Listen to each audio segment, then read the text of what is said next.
அனைவருக்கும் என் இனிய காலை வணக்கம். ஆதவனின் அருளாலும் அம்மையப்பன் அருளாசிகளாலும் இன்றைய நாள் உங்களுக்கு இனிதான நாளாக அமையட்டும்.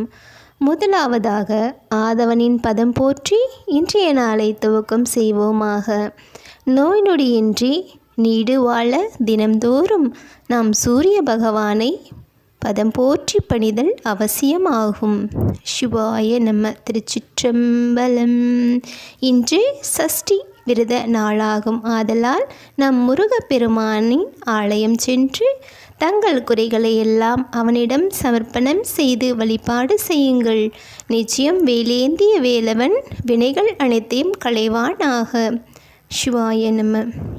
அது மட்டுமல்லாது இன்று மாலை 4:30 மணி முதல் 6 மணிக்குள்ளாக வருகின்ற ராகு கால நேரத்தில் அன்னை துர்க்கையின் ஆலயம் சென்று அன்னையின் முன்பாக எலுமிச்சை தீபமேற்றி வழிபாடு செய்யுங்கள். நிச்சயம் உங்கள் வாழ்வில் இருக்கின்ற அனைத்து தடைகளையும் அகற்றி அஞ்சா நெஞ்சத்தையும் துணிவுடன் அனைத்தையும் எதிர்கொள்கின்ற சக்தியையும் நம் அன்னை அனைவருக்கும் நல்குவாளாக.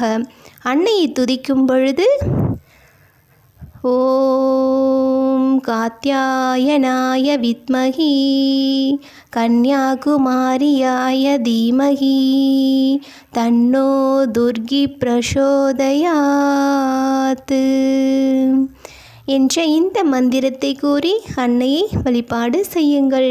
நிச்சயம் கவலைகள் அனைத்தும் பறந்து போகும்.